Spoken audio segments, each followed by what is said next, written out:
buyers always want to know what's in it for them.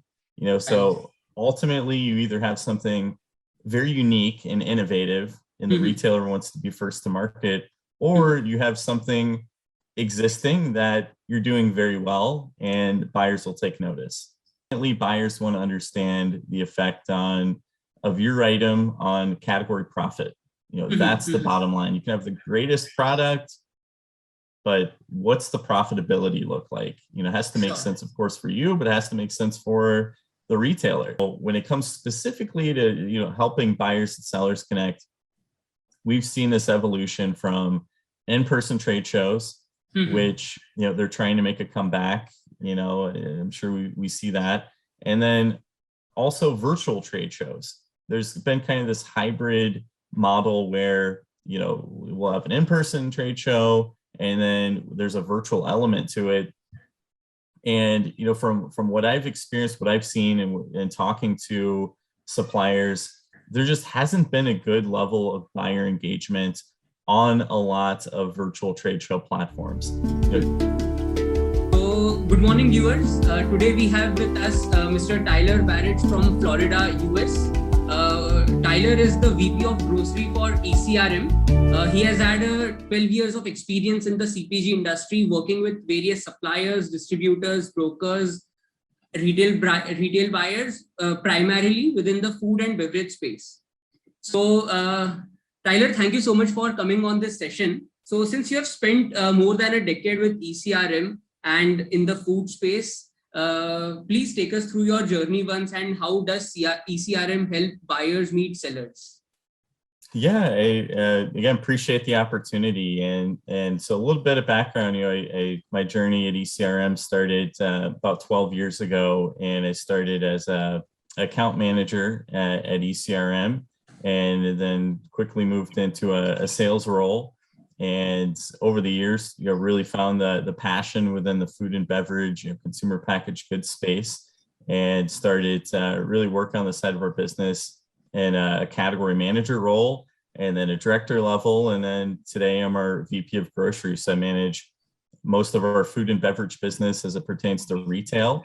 And just some quick framework around who ECRM is. I'm sure we'll dive in a little bit later, but ECRM is a business process solutions provider that helps connect buyers and sellers. And so we've been doing this for over 25 years.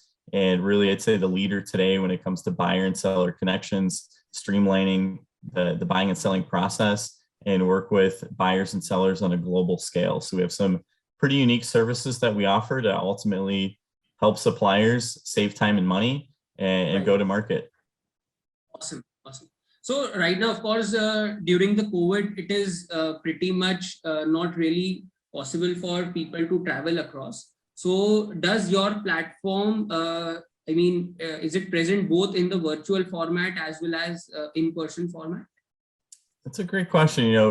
That's kind of gets into the evolution a little bit of ECRM. Prior to the pandemic, everything we did was focusing around in-person one-on-one meetings. And then, of course, when the pandemic hit, that was no longer possible, right? For buyers and sellers to get together in person. We started hearing early on, I'd say probably back in early March, buyers, were restricted from traveling. And so, we had to find another way to, help everyone connect. And so that's when we pivoted to a virtual format. And so everything that we're doing today is very much committed to virtual. There are a few things that we're dabbling in when it comes to in-person, just starting to kind of look at that stuff. And I think it really depends also on the industry. ECRM's business spans from food and beverage, of course, to general merchandise, to health and beauty care, to pharmaceuticals. And so we actually had the first thing we did in person in quite some time on our pharmacy team earlier this summer. But in terms of food and beverage, even as we plan for 2022, we're almost exclusively virtual, just given this work at home environment that we're in, and finding corporate buyers just either don't want to, or they're still restricted from traveling. Right. So the buyers are also working from home itself. Is that so? Very much so. Yeah, Oh, is it? we've definitely seen again this interesting shift where I think, at first, it was the thought that, it's just temporary. Buyers Yeah. are going to return in a couple months, the world's going to go back to normal. Yeah. And we just haven't seen that. I mean, there's certainly some retailers that, they're back in the corporate office, but I think it's, very, few far and in between. The majority of, again, corporate buyers that we see, most of your big names in retail, their buyers are working from home. Got it. Great. So, Tyler, coming down to my next question, if you can throw some light on how can a brand steer the conversation towards the retailer as to, what kind of points can the brand or should the brand represent in such a way that the retail buyer likes it and helps the brand get onboarded? Yeah, it's an interesting question. I mean, the dynamic of, how should, a brand kind of, show that bigger opportunity to a retailer, or how to attract a retailer. I think it really starts with, how is your product different from the competition? Sure. Especially as we talk about the food and beverage space, as you know, it's highly competitive, in some categories more than others. You look at ready to drink beverage, for example. I mean, you go into your local grocery store, mass retailer, and I feel like, every time I walk into the retailer, there's new products on the shelf. It's very hard to kind of break into some of those spaces. So I think, buyers always want to know what's in it for them.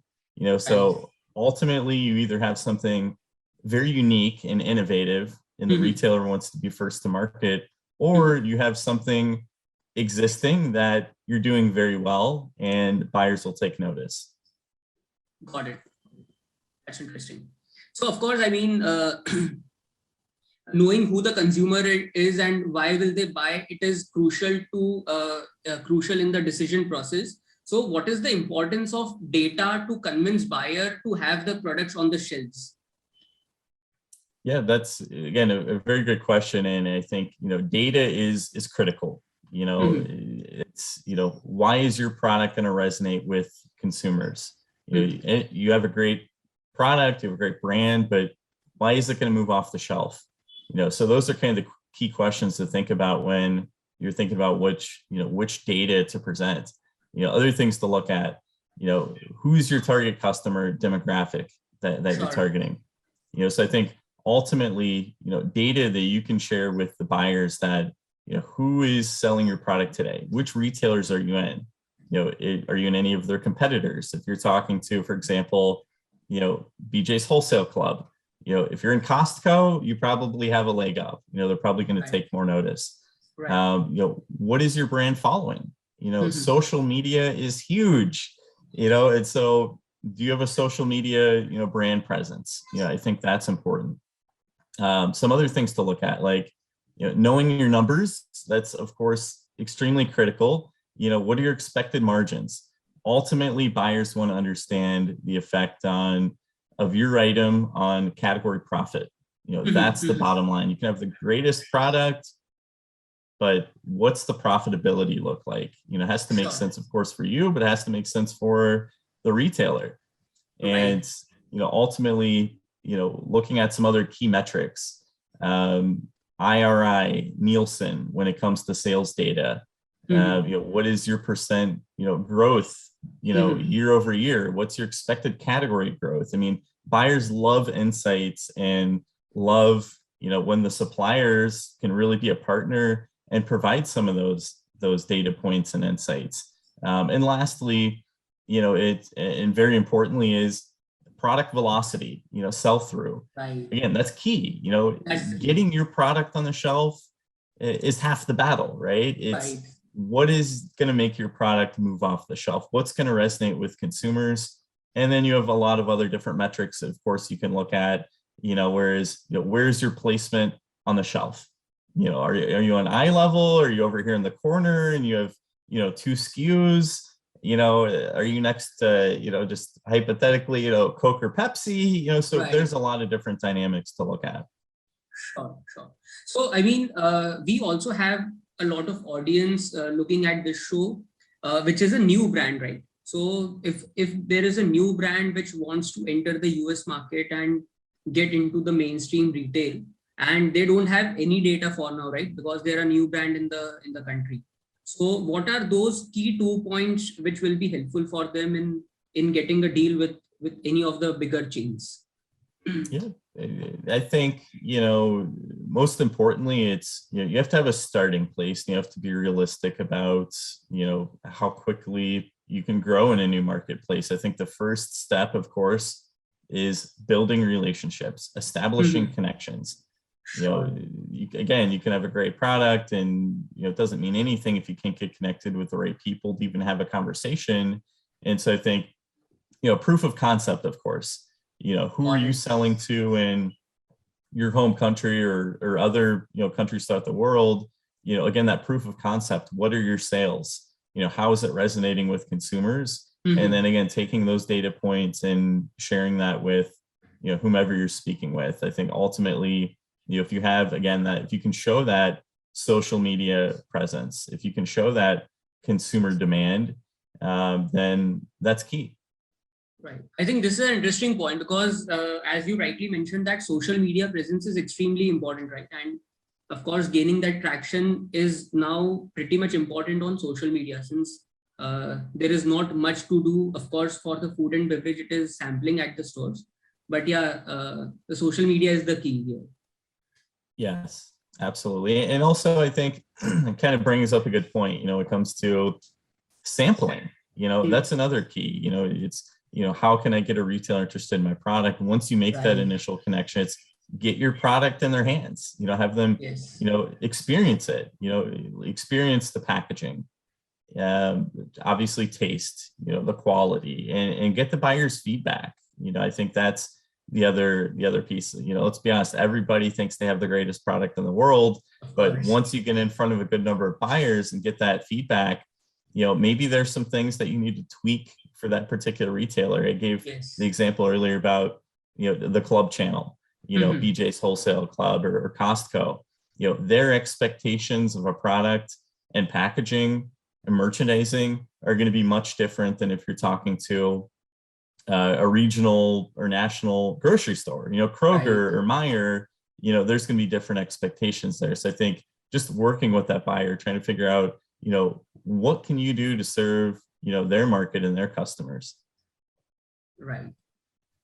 Great. Coming down to my next question, this is a bit personal one. Of course, you can mention about your personal as well as professional goals. So Tyler, if I were to ask you your 2 goals, maybe personal or professional, what would they be? 2 goals? Yeah. Professionally, to help, continue to grow this virtual evolution that we're in today. I am a firm believer that virtual is here to stay. In person is always going to have some element. We're human beings. That's not going to go away. At least I hope it's not, right? But the way we connect and do business, I think, is going to be very different than the way we interact on a personal level with, friends and family, of course. I think, we figured it out, not just we, ECRM, but I think, the world has figured out to do business virtually, and it works. We've had to adapt, and now we've realized a lot of efficiency. So that's definitely a goal of mine, is to continue to, of course, promote ECRM. I am a firm believer, that it works. I've seen it with my own eyes. I've worked with thousands of suppliers over the years, and I think that's really key. And personally, I guess a goal of mine, I shared with you, off camera, so to speak, and I have 3 little ones, just, being the best dad, husband, that I can be, of course, preparing the future generations, to what's to come. That's lovely. That's lovely. Thank you so much for this. My pleasure. Coming down to my next question, we talked about it that, of course, since the pandemic, the communication between the buyer and seller has gone virtual. So while the buyer and seller are not meeting physically, what are the new technology trends in the space to fill this gap? Yeah, and I think there's a number of ways to kind of, answer that question, and just to hit a couple key points. So obviously, we're here today on a Zoom call, right? I mean, I Yeah, think, of course. that's certainly one form of media to be able to connect. Obviously, the other big names there, your Skype, your Microsoft meetings, I think those are all key, and they're not going away. Now, when it comes specifically to, helping buyers and sellers connect, we've seen this evolution from in-person trade shows, Mhm. which, they're trying to make a comeback. I'm sure we see that. And then also virtual trade shows. There's been kind of this hybrid model where, we'll have an in-person trade show, and then there's a virtual element to it. And, from what I've experienced, what I've seen, and talking to suppliers, there just hasn't been a good level of buyer engagement on a lot of virtual trade show platforms. Mhm. Typically the way those work, and maybe you've experienced it yourself, typically you're uploading, a product catalog, or you're creating Right. a virtual show booth, and it's operated very much like an in-person trade show, whereas the buyers are in the driver's seat. It's up to them to kind of initiate the first contact. And so the way a lot of these are orchestrated is, if you're a supplier or a brand owner, you're basically tasked to sit behind your computer for, X number of hours over so many days. And you basically sit there like you do at a trade show, and you wait Right. and you see, is anybody going to meet with me? And so again, just given the buyer engagement is very dull Mhm. with a lot of those platforms. The typical feedback I hear most times is, I sat behind my computer for a number of days and I didn't meet with anybody, or I met with one or two people, and honestly, it was a waste of time. I mean, I Right. hear that almost daily when I talk about virtual with suppliers, because there's either, you've either had a very positive virtual experience or a negative one. It's almost like Right. there's no in between. Right. And so, that's where ECRM really comes into play, is with our, very innovative services that we offer. So I guess I'll hit on just a few of them. So Range Me is a product discovery platform that ECRM acquired back in 2017. And Mhm. today, I can frame that up as, it's the leading product discovery and sourcing platform where retailers and suppliers discover, connect, and grow their business. So there's over 10,000 active buyers on the platform, and about Wow. 200,000 brands, and growing. And in terms of the who is on the platform and the demographic there, I'd say it's predominantly US, followed by, some Canadian retailers in the mix. And Mhm. then lately, there's been a huge emphasis on expanding that globally. So Australian marketplace, Europe, and beyond. So it's Right. very much rapidly growing. And the whole idea of that is to be able to make a kind of a marketplace or a discovery platform accessible, Mhm. 24/7, 365 days a year. It never closes, right? So if you're a Absolutely. buyer, you can log on and discover brands at your convenience. And there's many different, search terminology metrics that you can use if you're a buyer to source and discover new brands. So that's been very helpful. And we've seen, not surprisingly, a huge increase in volume and engagement on that platform, given, especially when the pandemic first hit, everybody's looking for different ways to connect. And, Right. so that was really key for us. And, continuing to grow that platform is very exciting. Now, the other platform, which, is my kind of day in and day out specialty, is ECRM's category planning programs, or planning sessions. And so Mhm. what's really unique about the process at ECRM is, we're not a trade show. We're not an event. We're a Right. business process solutions company focused on one thing: connecting buyers and sellers more efficiently than anyone else in the world. So how do we Right. do that?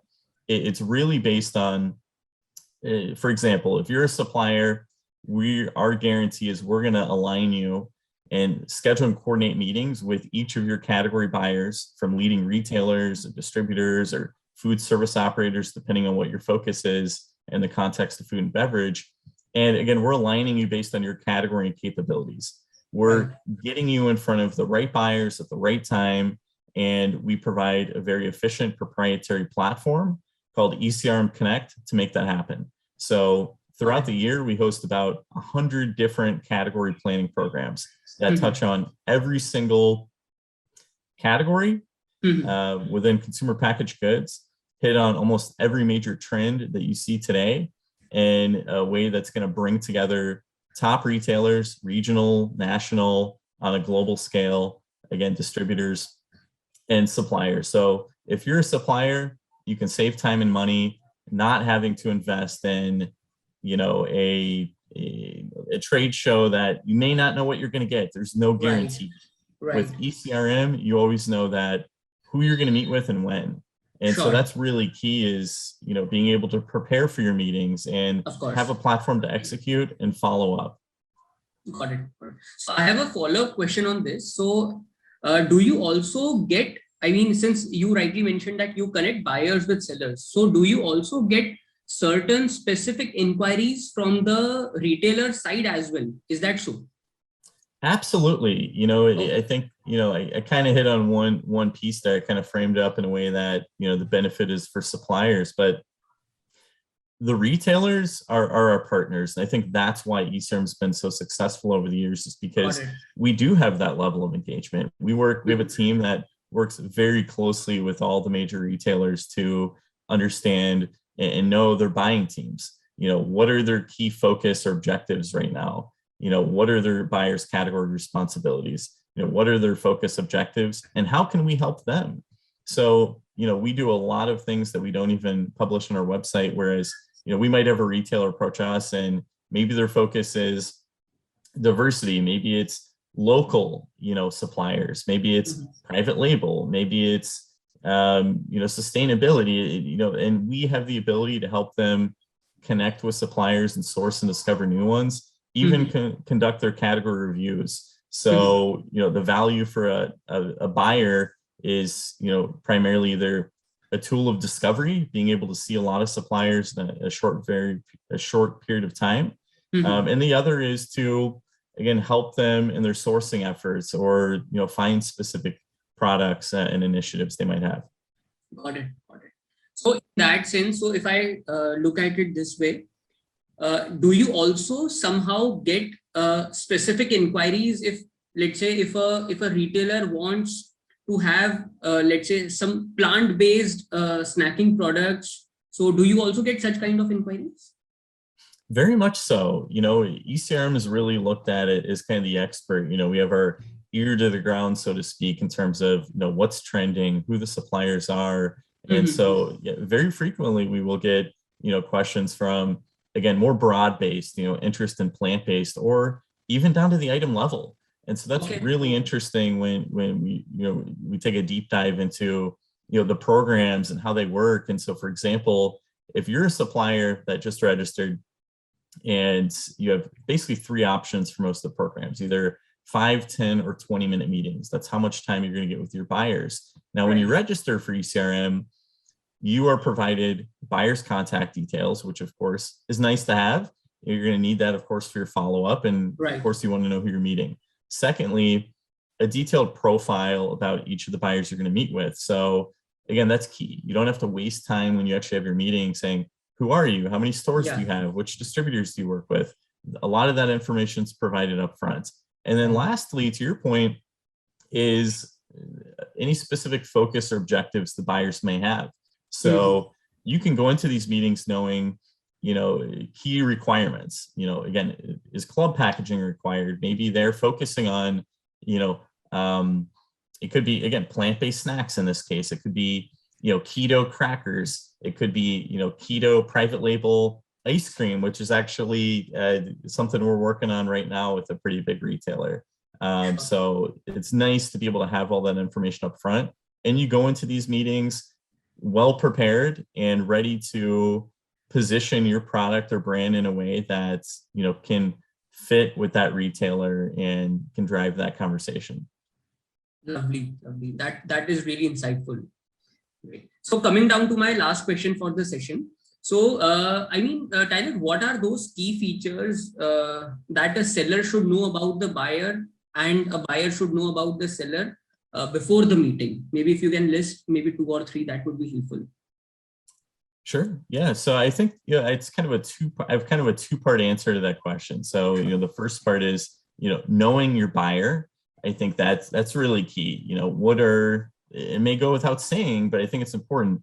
What are their category buying responsibilities? Maybe your Right. supplier that has, just hypothetically, you have frozen entrees, and then you also have shelf-stable sauces. That's a different buyer Right. in many cases. So, knowing exactly who you're speaking with is of course key. And, what are the buyer's focus or objectives? What are they trying to accomplish here within this meeting? Is this again a kind of discovery, meeting to where you're introducing your new innovative brand?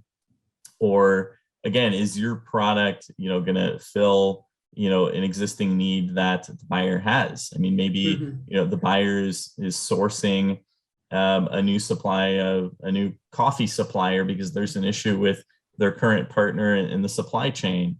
That is important to know the context Right. of the meeting. And I think the other thing that is of course critical here is knowing the retailer. Every retailer is different in terms of, their mission, their focus, their product mix. Do they have any restrictions when it comes to ingredients that they're looking for that they can purchase? I mean, Whole Foods, any natural, retailer is typically going to have items that, are on their, banned list, so to speak, or ingredients they don't want to bring in their stores. That's key. How many stores does the retailer have? What regions are they in? Are they carrying any of your competitors' products? That's good to know. Yeah. Do they work with any distributors? One other key piece of advice is, if possible, if you have access to that retailer within, where you live, take a store tour. Try to get familiar with their product selection, how they merchandise, look at shipping costs. There's so many different things that you can be looking at to prepare for your meeting. And I think all of those things are really key. And again, that's one area where ECRM really delivers a solution, is being able to help provide a lot of that knowledge up front. Awesome. That's really great to know. I mean, awesome. So thank you so much for your time. I mean, the kind of responses which you have given, I'm sure these are extremely helpful for our audience. This was a great session and really appreciate it. Yeah, my pleasure. Anytime. Glad to be a part of this.